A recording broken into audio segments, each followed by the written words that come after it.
Oi, oi! Monday evening, ranting and racing with Dave and Daryl. We've gone colour coordinated with the themed background. Had a couple of technical issues, which are all my doing, but I think we're going to be pretty sweet for tonight's episode. It will only get better for next week. We have got three absolutely stonking rants, and I've gone for a bit of video editing to try and visualize and just make the experience that little bit better. So please do stay tuned to listen to those. I will share them on Twitter tomorrow, and then we'll have a little poll going out there. Probably do a little prize for the best one of these three rants. But of course, it is YouTube, so like the video, subscribe to the channel, drop a comment below with whose rant you like the best. We are going to cover Aintree. We're going to talk a bit about what Kevin Blake's been going on about and the fact he's managed to get some good coverage out there. We are going to rant. Oh, are we going to rant this week? We'll do a bit of Q&A because we are live, so there'll be some questions coming in from the crowd. There's one or two in the mailbox that we might read. And then we'll do a little coming up section of what might be coming up, which ultimately is just going to be a new microphone and a better camera. Daryl, how the devil are you? Yeah, not too bad, mate. You give yourself a little bit of a hard time because you do take all of this on your own shoulders, like doing all the editing and the sound stuff. And, some of the stuff you've done with the graphics, I think, is absolutely outstanding. So I think it's just like, at the moment, obviously, I think everyone knows that we're just trying to put together something that we're happy with, and we're kind of letting people see the working process of what it's going to be. It's obviously not perfect yet, but we're working towards it. But I think we've got something on our hands. I think people seem to like it. So, looking forward to it, mate. How's things other than messing around with the audio and having audio problems? How's things betting-wise? You have a good day today or good day the last couple of days? Yeah, I didn't have a good day yesterday because I backed a horse you told me to back. But I haven't. Jesus, yeah. I haven't. You know what I told you about that? Let me, I've got to get this off the chest right quickly. This is not a brand, but this is just like, this annoyed me because this is like far from what I'm about. I don't really do this, right? But I text you and I text a few other people that backed the two Harrys yesterday at Wincanton. Jesus Christ, I never backed like debutants anyway. If I've never seen them, I can't judge how they're going to do really. But the fact that Harry Redknapp was there, and he was at Aintree yesterday, the day before, and he had come all the way down from Aintree on Saturday to Wincanton and was in a box, south box for him and everything. And I just thought, Jesus, got Davies in here for Harry Durham, obviously, who's he's had a couple of nice horses come out recently, and like this Meatloaf didn't really have to, like, he's only run up to about 105, and that the two Harrys didn't have to run up to much more than that to win. And I just thought it's got to mean something that Harry Redknapp's here. Like, he's only been there once before. That was when they won the Badger Beers. So yeah, it was one of your bets actually. Like, one of your little superstitious bets where you read too much into things and that. Yeah, so I lost a few quid on that myself and all. So apologies. But I wouldn't. No, you don't need to apologise for anything, mate. So everyone's own going there, isn't it? It was 9-2. I managed to back him at, and it went off at 9-4. So they are those types of ones, isn't you? If they're going to be a little bit fancied on debut for whatever reason it is, you make your own choice after, don't you? And if you see him drift or whatever, it don't matter. But yeah, I've not been betting since Aintree. It was like a fast and furious few days, wasn't it? We'll do that. Let's move straight on to Aintree. Yeah. I did all right, to be fair. I shared my bets and stuff on there. I possibly could have had a little bit more on Jerry Colomb, but there's only so deep you can get in one horse, isn't there? I did okay. Did a little bit of like trading-y stuff on the side. On actual Grand National Day, obviously the bumper winner came in, so that was quite nice. But I felt a bit like when I was picking Hold on. Don't just fly over that. That was a cracking 28-1 you put that up at, didn't you? Very fair play, sir. Well done. Cracking horse. My missus backed it because it's Florida Dreams, not because you put it up, because Florida's the place that we love to go on holiday. But smashing tip, mate. Don't just brush over that. That is well worth a pat on the back. 28-1 in a bumper. Cracking effort. Cheers, mate. I mean, you throw enough shit, something will stick, won't it? But it's it was one of them days, right? I get caught with like the moral dilemma, which I reckon every single punter does, right? Where you get affiliated to horses, you look at some racing, and as much as it is a festival or it's a big day's racing, some of the races are fairly naff. That obviously the Hermes race, right? I was always going to get stuck. Well, I say always going to. The price they put him at made me want to get stuck into it a bit more. But the frustrating thing was early in the season, I really thought Irish Point was a 2.5 miler, and I was disappointed with the Champ Kylie run, whatever race that was. I want to say Laura of Nace, but I don't know if it was. But that race when he stepped up the middle trip, and then they kept him back to 2 miles. And I kicked myself a tiny bit because I had a stake saver on Irish Point, and I had a stake saver on Dark Raven. So basically the first 3 in the betting covered. Hermes Allen would have made me a good bit of money, but I was just annoyed with myself for not going in for Irish Point a little bit. But He took a big step forward though, Dave. This race before that, it really dictated the slowly run race. Like he took a massive step forward there for his run at Aintree. Like really decent step forward. But it was one of them where I feel like I could have backed him, but I didn't. I'm happy with the choice that I made. Like it is what it is.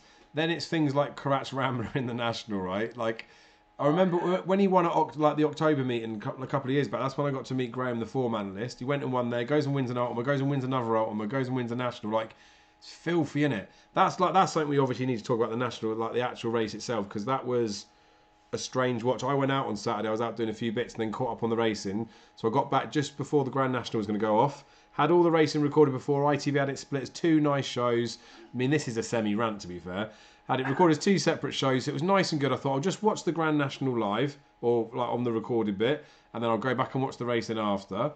Alice Plunkett's in the parade ring. A horse walks round that's trained by Dan Skelton, sorry.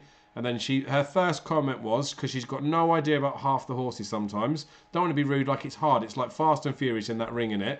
But if it's your job and you're going to be talking about the horses, you should have something to say on every horse. She asked the staff like which horse it is because the saddle cloths is covered, which is all fine. But basically a horse turned up and then she was like, this is a Dan Skelton horse. He's looking for a treble. He's trying to follow up like a treble on the day type thing. And then she had nothing to say about the horse and it went off. And then I was sat there and I was just like, for fuck's sake. Yeah, but they've got access to the best in the industry. Remember? Yeah. The thing that pissed me off the most about it was I'm sat there. I haven't looked at the results. As soon as she says Dan Skelton's had a treble already through the card, and I was thinking it's only had fucking 4 horses that have run that could have been. So there was a little part of me was like, Proshima's won. The one of the ones didn't was that. But the thing is, I went back and watched the race. So you watch it, and I'm just thinking, well, Midnight River's bloody won that handicap, innit? And you know the results off the back of them saying that. The other one that was early on that was quite well backed. Anywho, it was just annoying because it ruined catching up on racing. But yeah, I think I had an okay-ish few days. Made a few quid on that last one. Again, always wish I'd got stuck in a bit more. But how did you get on? Did you do good? Not really. Do you know I said to you, we did this show, didn't we, last week? And I said to you, the one thing I always do is I stick with the horses that sort of let me down or won with me at Cheltenham. I always stick with them at Aintree. The 3 I didn't stick with were Korak Rambler, Shishkin, and Cider Burley. So the Cider Burley thing was, I had a very, very small saver on him, but like enough to just cover the stakes I laid out in a couple of races, sort of thing. But the thing with him was, you'd backed him at 100 to 1. You now asked to back him at 5 to 1, backing up 30 days later. He'd never backed up a career victory in his entire career. So he's always had sort of that one big performance a season, and he's never really backed it. Well, he's never backed up with another win. And I don't know. But when I was going through the race, I did give him every chance. I promise you now, I gave him every chance because I don't look Home by the Lee. I think that horse has been well overrated all season. I thought Marie's Rock was one of the worst favourites of the entire week. Flora and Porter had already been well behind and didn't run a great race in that last year. I didn't like Champ because he had dictated the race at Newbury early in the season. I know he was there fresh. But it was very difficult, and I landed on Meet and Greet because he was the horse that I wanted to go to the Stayers, didn't he? Thankfully he didn't because he ended up on the side of Burley, but obviously I was bitten a little bit there. So the 3 horses I should have stuck with would have ensured I had a good festival. I came out okay. Like I say, she backed that bumper winner in the last. I had a couple of quid on it. But dancing on my own gave me a good few quid off that. I had a good bet on that. So I came out okay. I was impressed with Jerry Colomb. I know you mentioned him just a minute ago, saying that he wished he had a couple of quid on him. I thought that was, like, I know he didn't beat a whole deal, but that was a really taking performance for me. Like that, I didn't think he was that. I thought he was good, but I didn't think he was that good. Same. And like, you seriously have to start looking at Gold Cups for him next year, don't you? So he's an exciting horse. But meeting as a whole was okay, I guess. It wasn't like it never really gives you that high. It never gives you that high at Cheltenham, does it? I mean, we always say it's like sort of Grade 2 racing, don't we? But it never really gives you that sort of high. I always just wonder why they don't just push it back a couple of weeks and like, or put it at like, I know perhaps the weather or something, but put it at the end of April or something. It's hard. It's You know, hard. like, It is hard though, because the thing is, like, I feel like this year's Aintree Festival has been much, much, much better than previous years. But it's just the depth of horses again. So like the Saturday, with the fact that John Bond's on the card, there was no 2 mile chases in this country the whole season for him to go against. Monmeral's gone in the bloody Liverpool hurdle after trying to go against him over 2 miles. There was never anything to go against him. There's no incentive for the winner at Cheltenham to come and run at Aintree, other than the fact if it's a weak Grade 1. So they should do something where they do like the stable bonus for that Nathaniel Lacey race to get 60k if you win at both festivals. yeah, Make Al Fabiola come to Aintree. Like, Yeah. lure him there, because I know they'll wait and they'll go run somewhere else. But if they put up a bonus and say, win at both meetings, you win 50k, or whatever it is, that's the only way you'd entice the best of them to come in there. But that probably would have seen John Bond go to 2.5 miles against Banbridge, which would have probably been a good race. So it's hard. It's a hard one. But yeah, Jerry Colon was very good. I'm not doing the short-term anti-post, but I saw he was 7-4 before final declarations, and I wanted to have a couple of £100 on him then. Then we were talking about like trying to get bets in. I managed to back him at 1.96, I think, and he went down to maybe 1.6ish. He went out to 4 to 5 just before the off on the exchange as well. Went to 1.8. But he's just one of them that I thought we sort of fell on him for the RSA, didn't we, or Brown Advisory? We were just saying, and like at Christmas we were like, he's the one to back at the price, all that sort of stuff. So plenty of people got on him, plenty of people got burnt because he went and got beat. But still, after that race, I know a couple of them got outpaced in the race, like that Gallia Delito did at Cheltenham as well. But Sam Twiston-Davies on a chase around Cheltenham is like not a law unto himself. I love how he goes over fences. He's so brave. But it was one of them. Like he arguably went too quick at Cheltenham, which maybe caught a couple of them out. And I don't think it was so much the horses that were outpaced. It's more the jockeys just sat on the back thinking he's gone too quick, he's going to come back to me. And I know it's harsh to say, but like Jordan Gameford kept the ride with Jerry Crom, didn't he, for the fact that he's been riding him. Davy Russell at Cheltenham, we know we've given him some absolute pelters for what he did anyway, so I don't think it made a difference. But it's that redemption when it comes to Aintree. They know they left the race behind at Cheltenham. There was I don't know anything can happen. There was no way they weren't going to get it back at Aintree. I thought he was a stonky, but I thought he was real good. But you were saying there about him, like as a Gold Cup horse for next year, it's nuts. Galloping Deschamps an absolute worldie, isn't he? But the way that Shishkin's actually stayed in the end is not saying he's a Gold Cup horse, but considering he was he was well beat as far as I was concerned. I'm pretty sure Ahoy Senior touched 106 in run or something stupid. But anyway, like Shishkin's there, then like Jerry Colom could progress into it. It could be exciting at least next year. It will, but like I was a bit underwhelmed with Shishkin, to be honest. Like I know he won, but like it was Ahoy Senior, you know, like he wouldn't get in within a fence of prime Galloping Deschamps, would he? So rude, so rude. Do you know what the best thing was? I say we like to, we don't. But if a jockey makes a mistake or someone does something tactically wrong, we're more than happy to suggest it, and we don't just pick on stuff for the sake of it. And it's not. I would say it's not always pocket talk. Mine's very rarely driven from pocket talk. It's seeing stuff, but it does normally stem from the fact you've had a bet that it pisses you off at the time. But Brian Hughes was getting absolute pelters for that ride, wasn't he? They were like, "Oh, a proper jockey would have won on him. That's why he's no good. How can we champion jockey? All this sort of stuff." He didn't do anything wrong, did he? No, nothing wrong at all. Nothing wrong at all. Just out of state. But it does. But that's another thing that could be a rant. How the hell he's allowed to even be champion jockey when he didn't have a ride at Cheltenham, can't bloody ride a horse in a Grade 1. Load of bollocks in it. Anyway, change the system. We can move on to rants, but before we do, yes, mate, the rant videos are so good. I'm buzzing about that. I'm just thinking about one of them now. We'll talk. I touched on the fact where I've clickbaited. I've put Kevin Blake's face on the thumbnail, and I've put his name in the subject as well, just to see if we can get a few extra views. But he's been standout in the fact that he's put himself on standout. Yeah, and like into positions to like get a voice out there. The worst thing about all of it is this stuff happens every single year, doesn't it? Like the protesters and all those types of things, and then obviously with it being the most watched race, it's like it's the prime. It's the most watched race, Dave, because it doesn't. It's not the race that really showcased our sport in the best light. But that's where, right? So that's what winds me up. So there's like multiple parts of it, right? So you get the protesters talk about all the bad stuff. You'll get. I didn't even watch ITV racing for most of it. Like I said, Alice Plunkett ruined it for me. But in the build up to it, they've got like a big show, isn't they? Like there's an hour before the race. They do time after, all that sort of stuff.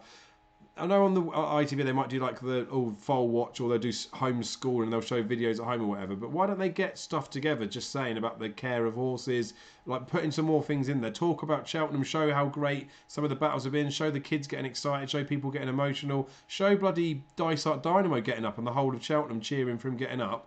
But then it's just frustrating that I do missed not opportunities though all the time. Yeah, all the time.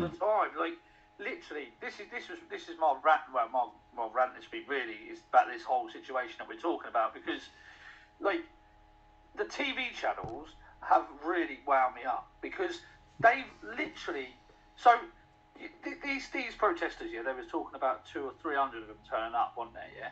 I think about 80 turned up in the end, right? But this has been a remarkable success for them, and it's thanks in part to some of the racing TV channels, because when the protesters were running on the course and doing all this sort of stuff, they were just filming it, Dave. Like, why have they not come up with a contingency plan? They knew that this was going to happen all week.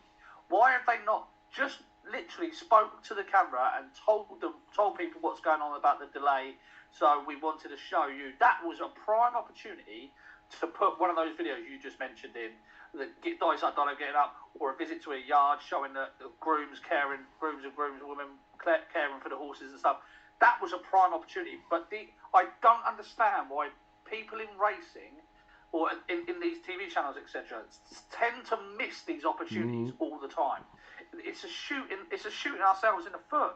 Like, videoing them, putting them on TV, doing what they're doing, is exactly what they want. Yep. And we are living in an age where we're like pandering across society to the minority groups, right? Sometimes it's good to highlight stuff, sometimes it's bad. And like, these protesters wouldn't actually bother me too much if they could come up with an argument, some evidence, some contingency plans of what they plan to do with the horses once they stop horse racing, what they want to do. But they have flimsy arguments, zero evidence. They've got no experience with horses whatsoever. They're spoiled little brats, right? That tomorrow, when they feel like it, or when the wind changes, they'll have something else to go and pursue. And this is just their prime time, because they know it's the most watched race, to go and cause disruption. And we should have been proactive by knowing that was going to happen and not giving them their 5 minutes of fame.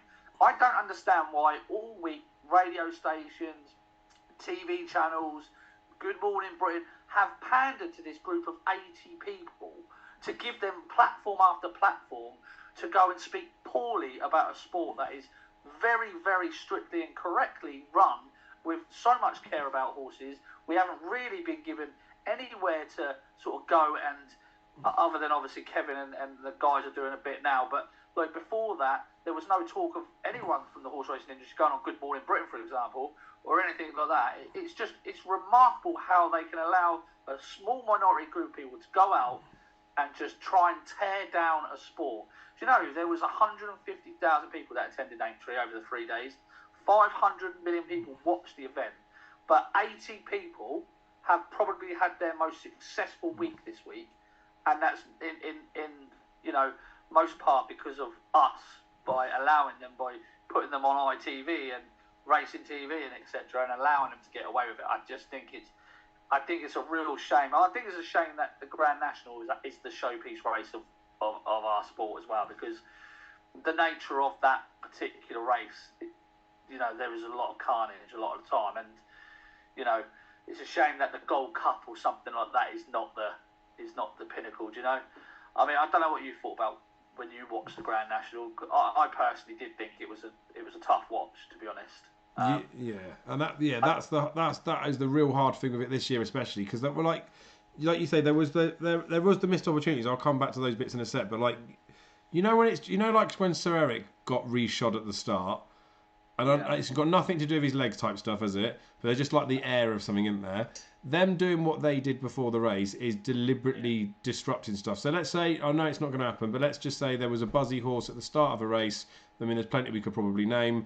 I've had a good bet on the second favourite. I'm fuming. I jump on the race course, piss about for 20 minutes to try and rile that horse so I get a chance of winning my bet. I'd be fucking banned from every race course. I'd be locked up. I'd be like in like jeopardy, all that sort of stuff. And I know they're going to get punished for it, but I'd be treated like a streaker on a football field. They wouldn't give me the time of day on TV. They pan the cameras away. They say some idiots on the race course, and then they go on to something else. But obviously these guys get on there.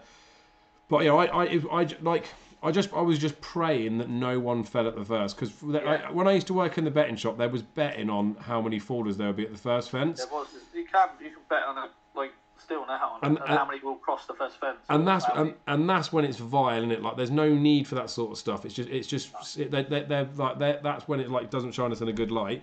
But you know that typically, I don't know what the stats are, but in recent years there hasn't been very many that seem to fall at the first. I'm sure there's been quite a good few years where there's been nothing. Then when you see a couple of them go, and then obviously like Hill 16, you could see straight away he didn't move, and the people getting on from the side. It's one of them. It's like, I know you can't stop the race, but it's a little bit like, I mean, that was already bad enough after the first. They've got another 20 odd fences to jump. You just think it's only going to get worse, and no matter what happens after that first fence. Like they could fall at any point, couldn't they? It was just uncomfortable. They've just done what they wanted to do and they disrupt it. But when they've got that bit right, like I say, streakers in football matches, or if there's people protesting or whatever it is, dodgy stuff going on, they pan away and then they'll talk about something else. They'll analyse something else. But they, like you say, they knew it was coming. They could have been down at the running part where you've got all the stable lasses and lads that are waiting. They're excited about their horses. They could have even gone to them to ask them what they thought of stuff. And I know in that moment when the horses are getting rolled, it might not have been the best response, but they could have had something preempted that if they got on the track or if there was a disruption, they had a plan for it.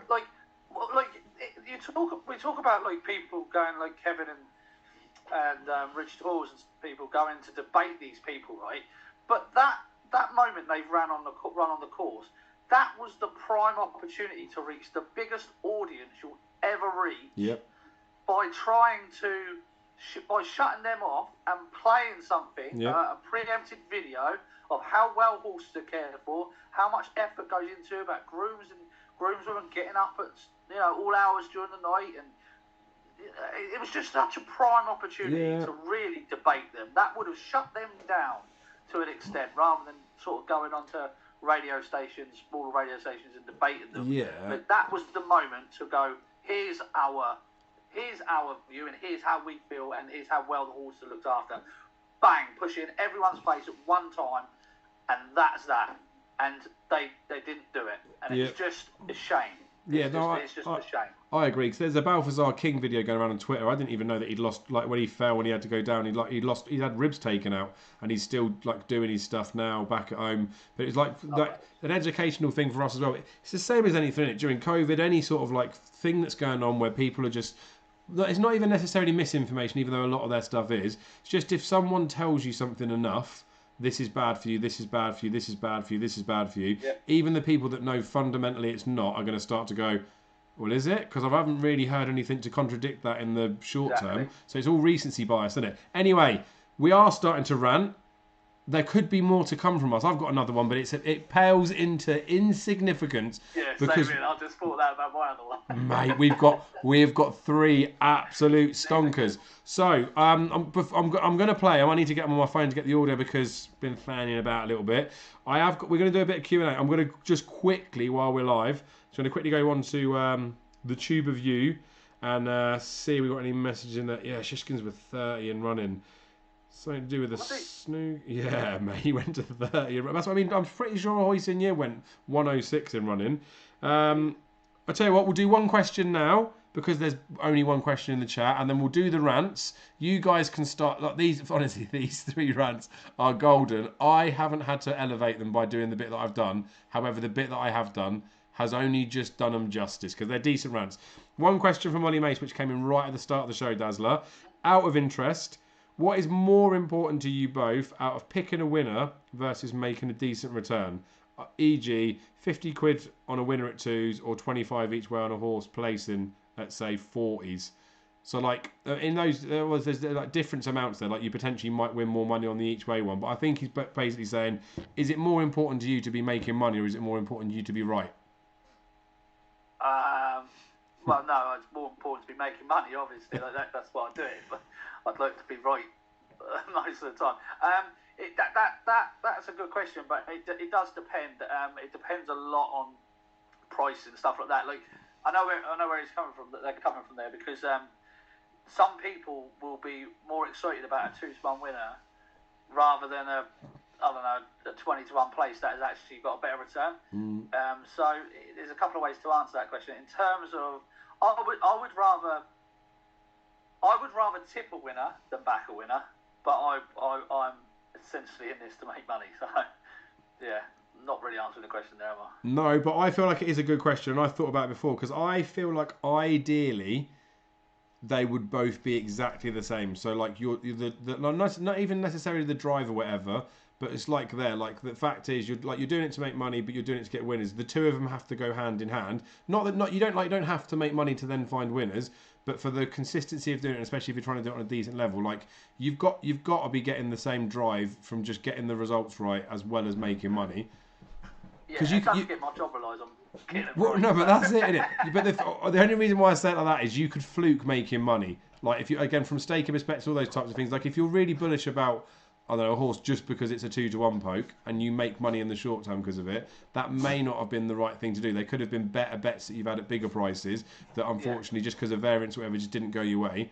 It's hard one. Good question. We'll come back to that one another time. Anyway, it's fucking rant time. So there's 3 absolute beauties, right? So I'm going to poll these on Twitter if anyone can be bothered to go on Twitter. So we'll see them. You're all going to get to watch them individually on there. They are gold. As for now, I'm going to play the video. I'm going to try and do the audio on here. So they should be nicely in sync. We'll sort of have an idea of what's going on. And then we're going to come back after each rant. Daryl, you may or may not know the order we're doing this in. But basically, Daryl's about to get pied in the first rant. Are we ready? We think we're ready. I was asking myself there. You butt out of it. You're not doing anything tonight. Ready?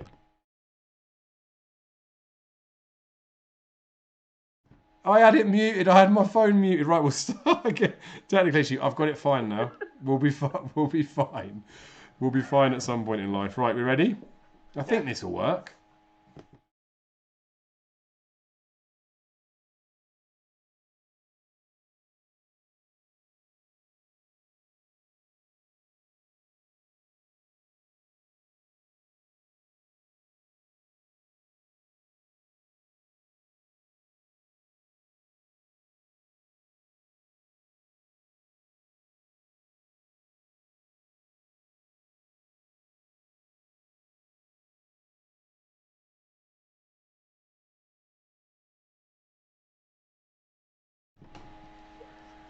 Nowhere near.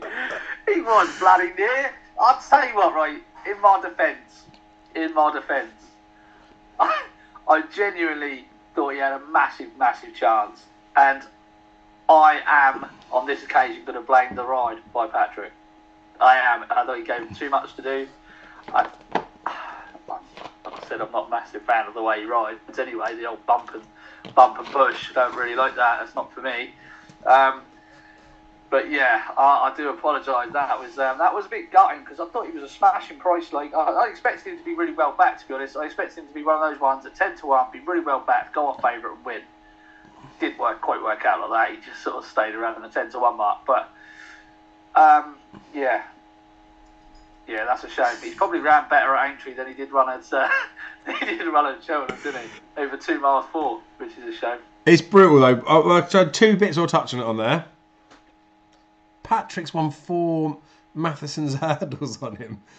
He's not that. We know he's a right jock. I feel like, you know, when I just touched on there, like variance, like you could get the right things, but for whatever reason it doesn't go on the day. Even if he was backed into like a 5-to-2 favourite, he's got 28% chance.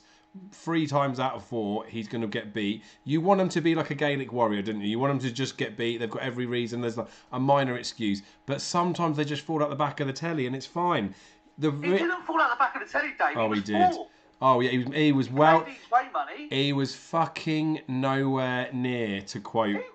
We've got quote end quote. I've used quote marks. legally binding. Look at you tapping away. This is the beauty of the rants, isn't it? But all I will say is it's like there, isn't it? Like the pressure of like you tipping and getting excited about one. He was 3 lengths. He was 4th. Nowhere near. He's ran an RPR of 160. He's actually rated £2 higher now for that. Nowhere near. How well in he was. He's done it. He's done it to get you in it. But this is the thing, right? So that's it. Like if you like a horse gets beat, it runs its race or whatever it is. Like it's all good, isn't it? But it is there. Like you know this. We talk about this often, just because we'll catch up, won't we? The pressure of you tipping to an audience. You're not scared to be bullish. I'm not scared to be bullish on one. We're just responsible with the fact that we could sit here every single bet and say I really, really, really fancy this because it's good content or it looks good on the video. But we're only ever saying it if we really do. So anyone that does follow us in, obviously, please do so at your own risk. But please also know that Daryl would have left a few. I don't know, you might have backed each way, maybe. Scummy each way bet. Don't know, but you probably left a few quid behind, didn't you? Oh, Scummy each way bet 10 to 1. Yeah, I left a fair few quid behind on him. I was backed him for weeks. Weeks, I was. Yeah, weeks. 2 weeks. Weeks is plural. Yeah, 2 weeks I was backing him for. Honestly. Oh, poor Diddums. This isn't about you. This is about the ranter that sent it in. I've forgotten his name. I want to say Scott. I think it's Scott. Anywho, drop a comment below and just call Darren a wanker for the rest of this episode. Thanks very much for the rant, though. It was good fun, though. Oh, mate, that's so good. This is what we want. Anywho, we're going to move on to rant number 2, and I'm going to hope that I've pressed the button on the audio. This one's got an absolute peach bit of audio after. This one having a go at you? No. Funnily enough, none of the rants are having a go at me. The first person to send a rant in about me wins a £25 free bet. Hang on a second. Google Mail's just gone down. It'll be me as soon as we come off this call. Speaking of which, with the bets, the boy won on Karach, didn't he? 200 jid. Not even giving a mention of that. 200 quid the guy won. Yeah, he did, didn't he? Fair play. I can't believe you gave away £25 for a bet. Like... And still haven't paid for fucking Zoom. Anyway, let's get on with this next rant.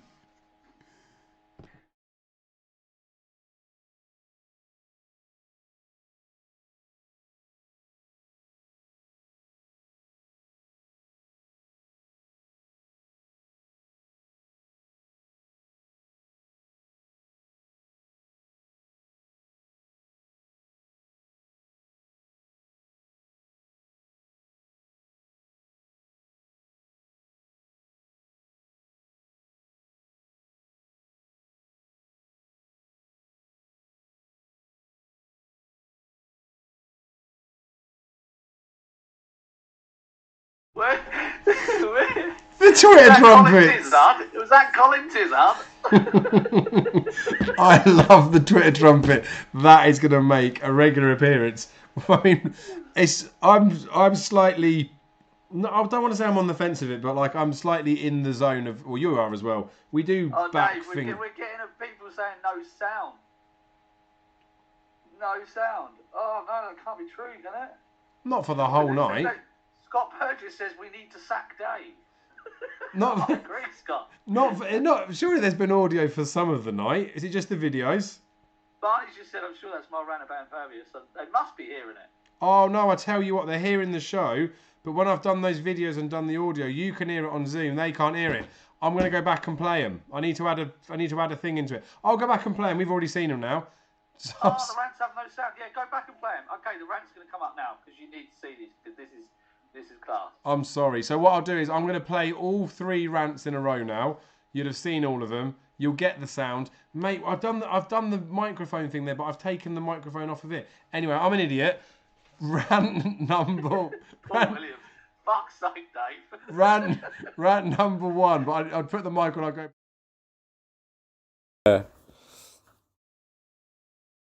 But what in a little run. Right, I've put the sound on now. We're gonna watch all 3 of them.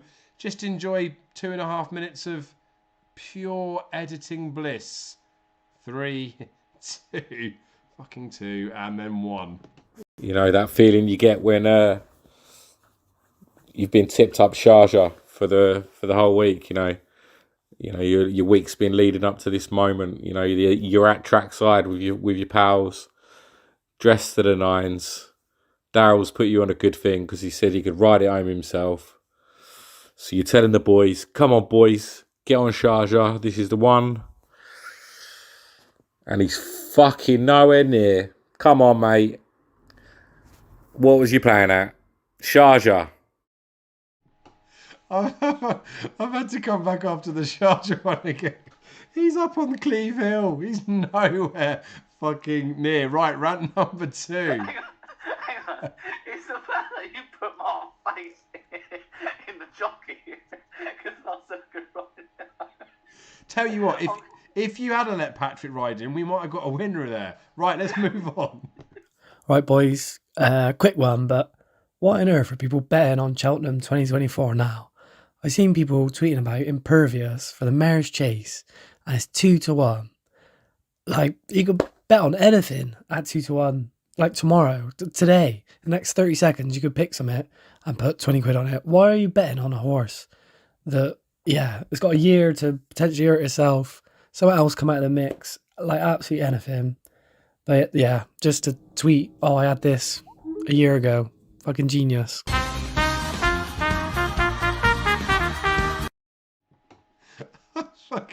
I love that Twitter I trumpet. about that one. Do you know what I like? I know you love the trumpet. Do you know what I like? You can bet on anything. Yeah. Now, tomorrow, the next 30 seconds. But the thing is, he's right though, isn't he? It's like, it is true. I didn't touch on this bit. We still got the third one to put up. I'll put that with sound. Darren will have to forget about that one. But it's true, isn't it? Like, there's an element of value in all those bits and pieces. Like Constitution Hill was like 5-2 when he early in the season. Wayne Harrison was having his bollocks on him this time last year, and it goes and pays dividends when they get to the day. But I do agree with him I do agree with him. That's like as simple as it is. That you got like the time and everything that's got to pass. There's other opportunities to get a 2-1 winner, and it's very different. But it's like I've said to you many a time. You could get 6-4 favourite in a Class 6 at Wolverhampton, or you can get 6-4 on something like Jerry Clon when he's run at Aintree. Like you can have lots of things that are the same price, but they are different types of value. And that far out with injuries, mares for fuck's sake. Who's tipping a mare a year out? Like, how much shorter is she going to be on the day anyway? Like, the amount of favourites we saw this year that were short prices earlier in the season and then just drifted out. Yeah. Like, I'm sure she's crazy. gonna. I'm 2 sure. to 1 is madness. Taking 2 to 1 I wouldn't even take 2 to 1 about Constitution Hill on a champion earlier one, wouldn't. But I'm sure they said that she might be taking on the boys at Punchestown. Cool Reevy went and beat Monkfish and Envoy Alan, and then goes and has a baby. Don't even know if she's going to run next year. Anywho, before we sling one up to Impervious, let's watch the third rant. Hello fellas, just want to send a little rant. Basically, it's people who record themselves reacting to a race live. Like, it makes me cringe. Like, standing there jumping and screaming, and then the next second they're checking if they're still in focus.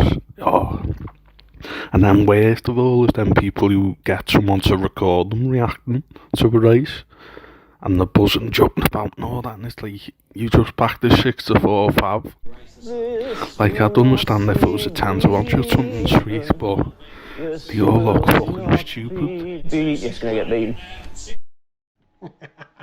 This will not be beat. Any chance to shoehorn that in? Who was that from? Who said that in? That third one, let me grab it up now. Because I'd be slightly concerned that they might be a serial killer. The way they started that off. They've definitely snuck away from a crime. Thought about it. Yeah, they've snuck away from the crime scene just to quickly get the voice note in before they've got to smuggle the phone into. But he's 100% right. Oh yeah. Is like a lot of the time you've got to think that those are surely, you know, when they say, "Oh, record me," so many times they must be like replays or like, you know what I mean? You know, when they stop over it, and over, yeah, rewind it, and play again. I'll promise you now, because when I'm watching a race, there's no way I'm jumping up and down when they're still clustered together. You know what I mean? I'm on edge when I'm watching it. Yeah, I felt a bit tainted with the fact that when he sent it, I was thinking, I did these live reactions when I watched ground racing, when I gave someone 250 quid to bet on the dogs. But I did it because I couldn't get any footage in this. I was thinking, trying to make an engaging video, let's have me going, oi oi the dogs. But that video might be about you then, so surely he deserves a £25 free bet. Bullshit. The thing is, do you remember on on like Sky Sports when they used to have Fan Zone and they used to have like opposing fans sat in the thing. You could press the red button. You could have their two commentary. You could watch them like going at it in the matches. Yeah. They like where they've got like race day TV and all those sorts of things. I'm not saying they definitely need to do it, but they should record like they should do live reactions of like people celebrating in the stands. But the reality. Yeah, but like that's not what he's saying, though, is it? That's what I mean. Like, so, but that's what I mean. But they should. Look at me on back to 6 to 4 shot or a 1 to 10 shot. But do you know one of the funniest videos of that is though, Dave? Is like the blogger's video when he the triumph. The Waitrose money. Oh yeah. Oh God, that is absolute comedy gold for me. That's one of the best videos ever made. And Abel's Arc de Triomphe run when he missed the start and he's running down the stairs. Someone's put it to Titanic music. It's the absolute nuts of. And again, like. There's different ways that people could do stuff or whatever. I like the fact that he just goes in with it. There's some other elements of it that I don't necessarily think are like the best to put him in the best light, but I feel like it comes from the best place. It's just the knee-jerk default of he runs out and I don't think he can see anything, and then he's just go on and April, and he's like, oh, she's beat, like because it was a video clip. She may have already crossed the line, and he just thought I've run this far now. I've got to say something. Those things when he goes, oh no, she's beaten. At the end, it's funny, but I think he knows that. Oh yeah, and he's not posting these. Like he's not posting these videos, like the Waitrose thing.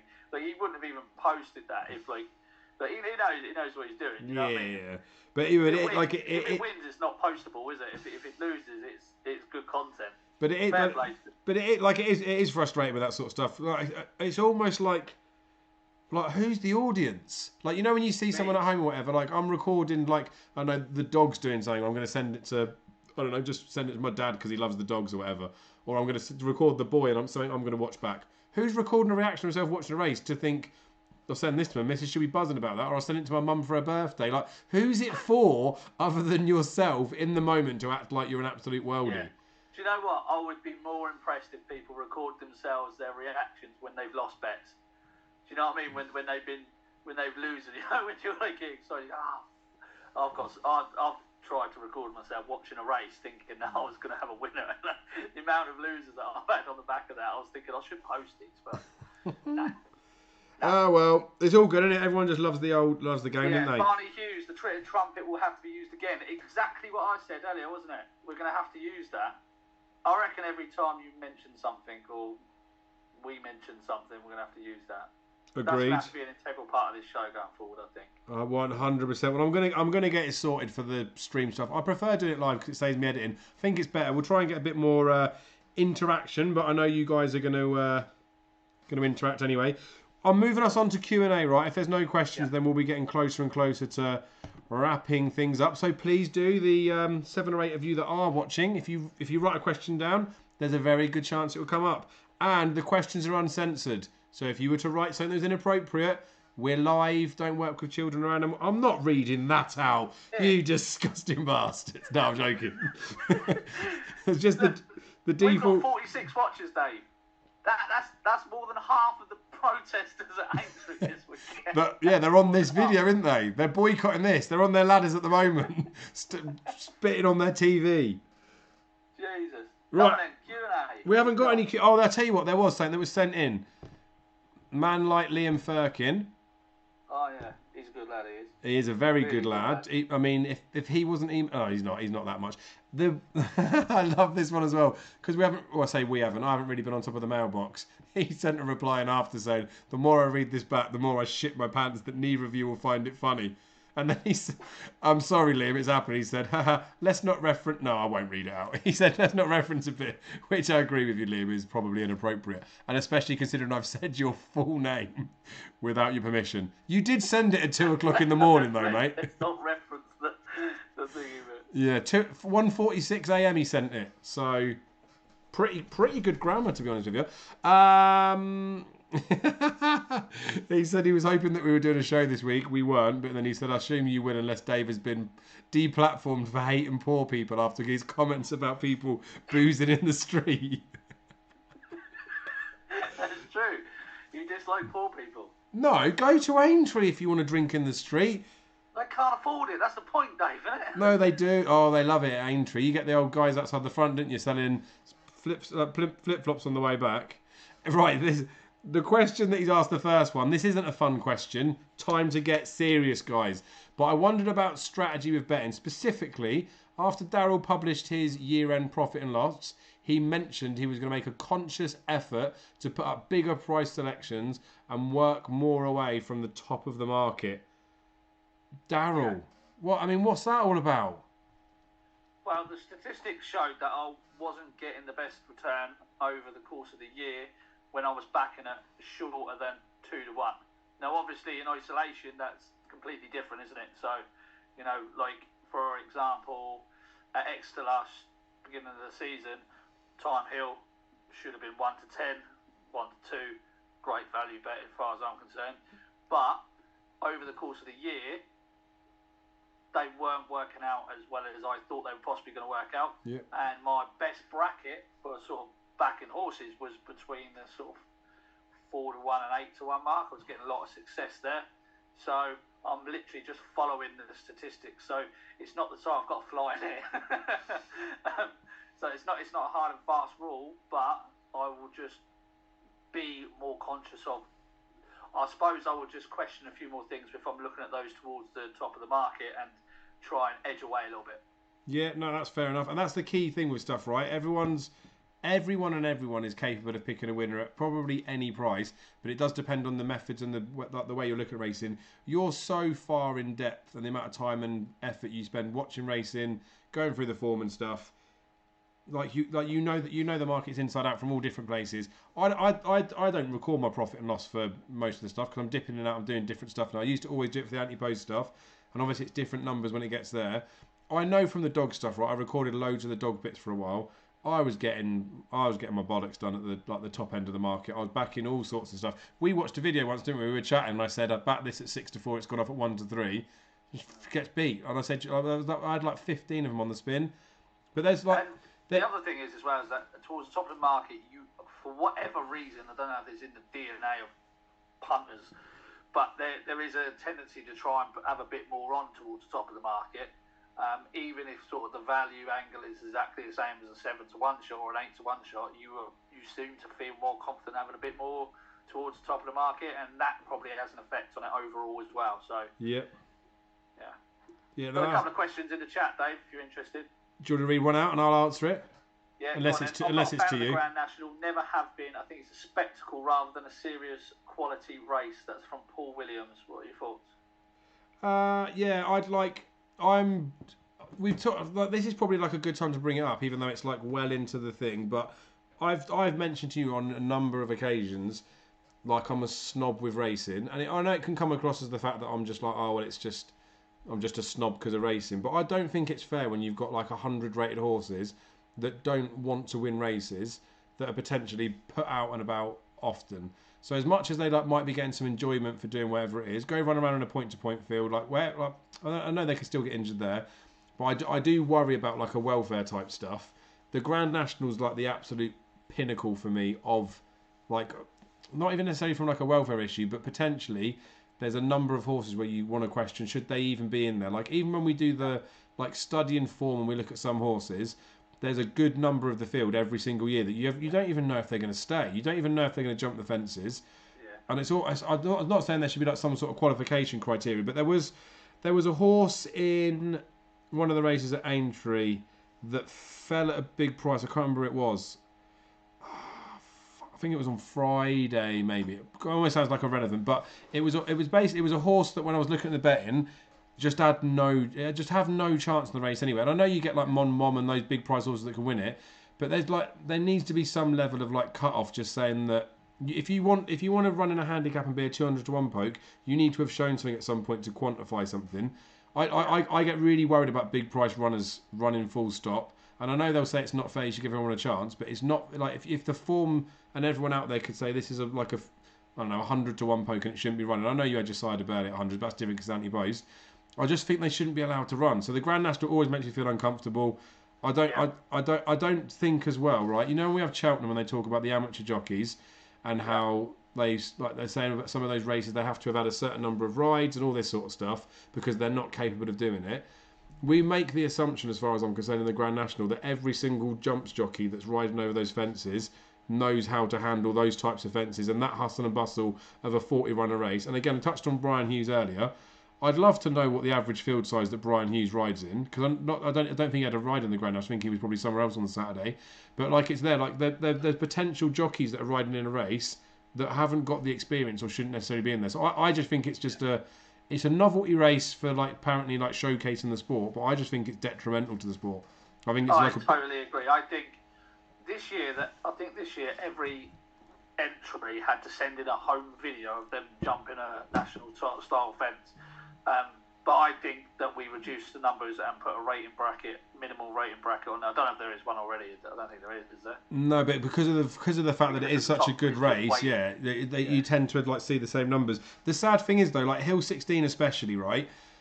This isn't to say anything could have changed, but Hill 16's never fallen before, right? I'm pretty sure it unseated once his career. Correct me if I'm wrong in the comments. Pretty sure it unseated before, and I'm pretty sure when he unseated, I think something else fell or did something around him, right? And not obviously no horse is like completely and utterly free of not being able to like make a mistake, but he isn't like a bad jumper. Then the trainer comes out after and saying that it was the protesters' fault for making the horse hyper. When they admit stuff like that, it makes me really nervous to think, like, you've seen all that prelim stuff and you were able to say that the horse was hyper before we ran in the race, yet you let him go out on the race course just thinking, oh, it might be okay.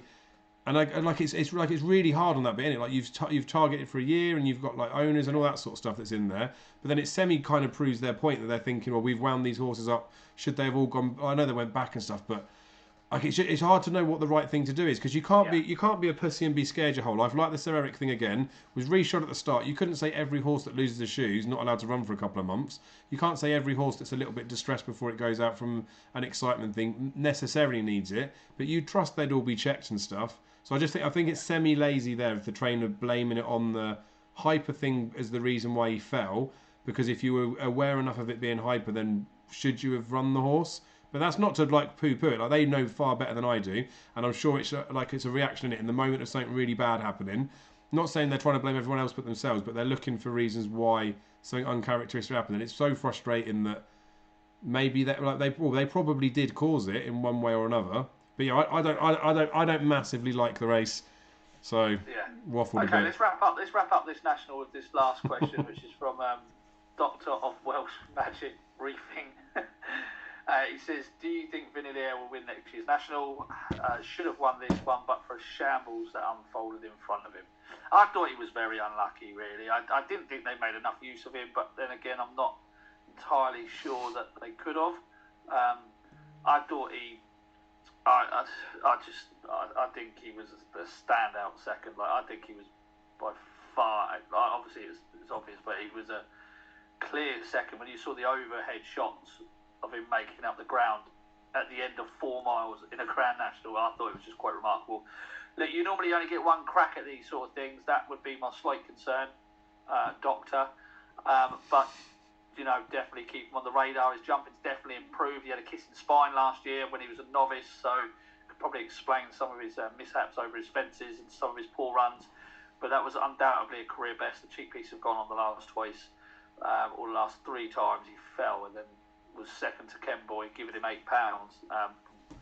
which made him look well handicapped. And then obviously that second in national. Now, I think there's more to come from him. Obviously, he's an improving young horse, but probably too early to say whether he'll win next year or not. Agree? Yeah, and I was a bit surprised. We talked about it before, like loosely, didn't we, with him? Because he was one of those horses that everyone fancied for the National Hunt Chase last year. Somehow went off at, I'm pretty sure he went off like 11-4 for the National Hunt Chase, even though like there, Kissing Spine jumped like a fucking table all season. Like he wasn't priced on form. I felt a little bit like that with the National, but there is obviously some level of like we saw we did at Cheltenham Albert Bartlett. He's definitely a horse with a bundle of ability, and he has got like big days in him. But it is like that. You run a big race to come second in the Grand National. You've just, as far as I'm concerned, you've just bumped into one. Like I would never really look at like you get it at Cheltenham where something might get beaten. You think, oh, next year if this and this happens. When it comes to a national, it's literally what happens on the days where horses finish. And so much luck involved, isn't there? Yeah, and then but Karat was filthy because when he went in front, I think everyone and their dog that knows about horse racing would have been like, he's going to pull himself up, he might idle. Yeah. And there was That's a couple. what I was hoping for when I see Vanillier coming. I was thinking, yes, he's in the front. But like he did it a little bit, didn't he? And like you could see like to a small extent of it, but like full marks for like Derek Fox for having the bollocks to, well, just like to go for it and potentially lose the race by trying to go and win it, as far as I'm concerned. Because whatever's happening, like the crowds, the fact that you've just run like 4 1/3 miles, like there's a lot of horses that come to just a walk in that running, and it's not just necessarily because of attitude. But if you tried to hold on to one and then you didn't get there on the line, or you just got beat, or you went ahead and then the horse's heart's broken because he's got to beat something, I thought he gave him an absolute peach of a ride. But I guarantee you there would have been a good few people that were shitting their pants when he started to do that. Scott Burgess says, what do you think of the prices for next year's festival? I think I'm going to go to the DRF next year rather than Cheltenham, question mark. I would 100% say go to the DRF. It's cheap, other than sort of taxis and that, but go to the DRF. It is unbelievable. I was going to say to you, actually, I've booked my hotel for next year. Are you going to come next year to the DRF? I think you've got, Dave, you've got to. I mean, it's class, I mean, it's like 99% sure I will do. There's a guy that we go racing with. You've met Nathan before, who 2 years ago the group they go with got him into Willie Mullins' yards, and I've been reliably informed. I mean, he hasn't told me anything, but I'm going to ask him. I'm going to basically say to them they've got to get us in there, and then I'll go. That's not. Yeah. I want to go. I want to go anyway. Yeah, I'm staying at Nave's Hotel next year. So nice. There's something else as well. You can book now and pay later. You can do that on booking.com. So it's definitely worth doing, mate. Jamie's going to be there. It'll be a good crack, mate. I do like it. I do like it. I do get the price for Cheltenham because it's like it's a piss take. But there's nothing is comparable to Cheltenham. Dublin Racing Festival on its own is the nuts. I feel like it should be treated as its own. Like they don't need to be compared. Go to Dublin Racing Festival and go to Cheltenham. Just back winning, isn't it? It's Doctor of Welsh Magic Reefing. Oh, okay, so it's about his aquarium. Oh, I mean, I've got some fish. I've got a lot of brown algae on the glass that I can't seem to shift. So, Ben Young said, I was the person who said Korak Rambler was an awful favourite in another video. That's all right, Ben, mate. We all get things wrong. Yeah, we all get things wrong, Ben, but we don't admit it in YouTube comments. Go on, you've got a couple of questions that you have to wrap this section up. Yeah, boring questions. Go on, from Liam. Yeah. He said, oh no, they're not. One of them's quite funny, to be fair, but clearly a drunken mess. Right, I don't think there's anything else that's come in. We're getting near the hour mark, so it feels like a nice time to wrap it up. I'm going to just click the little overlay so it comes onto the coming up section. What are we going to do coming up, mate? Puncher stands around the corner. You touched on before we recorded. Cheltenham's on Wednesday. April meeting's dog shit, right? Yeah, probably a bet or two in there though. Air, the 2 days of air at the end of this week. I think we've got the Scottish Champion Hurdle, Scottish Champion Chase. I do think there's a good bet on Saturday. I'm not going to tell you yet because I'm going to wait to see some prices. I'm going to get some money on. Can you tell us the race? Yeah, Scottish. It's definitely Scottish. Hold on. Just tell us the race, mate, and tell us who it's trained by. Tell us its name. Would be handy as well. He's looking in the time. Champion Novices Chase. Oh, good. Okay, well, Daryl's going to get stuck into one there. Puncher's Town's round the corner, mate. There's a few horses, which I could mention now, but we're going to wrap the video up. There's a few horses that I'm quite excited to get balls deep into at Puncher's Town. So we'll definitely try and keep this every single week. I see no reason why we can't unless like life gets in the way. We're going to be consistent with it. We'll wrap it into like a Puncher's Town preview on the Ranting and Racing episode that we get nearer the time, if that's all right with you. So we'll be more focused on that. We'll still have the rants and all that sort of stuff in there. But yeah, Punch Town, I'm going to get stuck into a couple, I think. Did you not want to read Liam's questions out then? A bit disrespectful, isn't it? No, it was all to do with the same thing, wasn't it? Well, just tell us what you said. Well, we're all waiting to hear. You said about making the conscious effort to go about the way from the top of the market. Like, does it take you more effort work? Have you seen the benefit from trying to steer away from the top of the market? Your strike rate seems the same, if not better, of late. So does it annoy that you didn't have this approach from the outset? I suppose we're all learning, so it ain't a dig. So you covered that stuff off in saying that you were going for the bigger ones. Oh, okay. So Have a go at Lee. Have a go at Lee. Have a go at Liam. Don't have a go at me. Anyway, we really appreciate your guys' support. I will sort the audio visuals. I'll make it a better show as we go on week by week. I'm also going to suggest, we touched on it before, definitely for the National Hunt season. I might even do it before. I'm going to see if I can sort out like a get together type thing. We'll get together to go for some golf. We'll find a race day or something, and then not going to do like a ticket thing or whatever. We'll just tell people on the video where we're going to be on a day. A few people want to meet up for a few beers or something. I'll be up for that. Would you? Right. Be nice to try and get you out your house for once.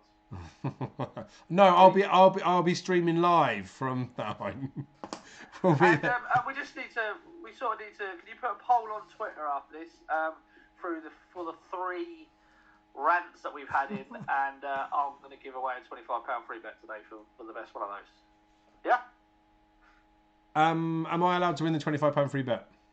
Nope. Load of bollocks. Well, I won't be sharing or tweeting. You guys, we're just for the 3 that we played tonight, the 3 audio ones. Absolutely, but I've also you guys send the voice notes in. I know we're right at the end of the video, so no one's potentially going to be watching it. But send like the audio voice notes in, right? And I'm going to give away. We'll just chuck away some money every single month. So we've got those 3 that are in there, and like Daryl said, they will chuck away a few quid. The more of these that come in, the more money I'll start chucking away at giving them. It's not because we're making money off the videos or whatever. It's just like it's good fun. The more engagement we get from you guys, the better it is for everyone. And at the end of the day, like we all just love it, don't we? It's a chance to talk horses. We still do have the ambition, right? Potentially for one day, somehow there is some software and stuff we can do things on there.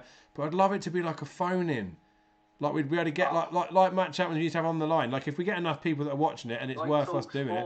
Oh, proper talk sport.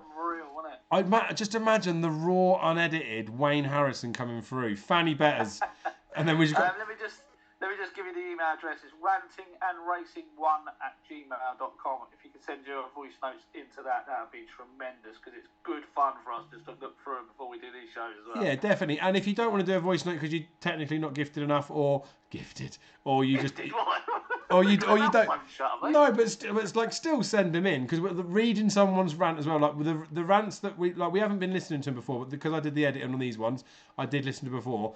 If you send a rant in. We will read them on air, so we'll have them in there. We'll go through them. Some of them, when we read them, like literally, we're just creasing. It's good fun for everyone. So yeah, send them in if you don't want to do a voice note. Voice notes are better. Only voice notes are eligible for our free cash, and we'll see you next week, I guess. Brilliant. All right. Cheers, Dazzler. I'll speak to you again soon, mate.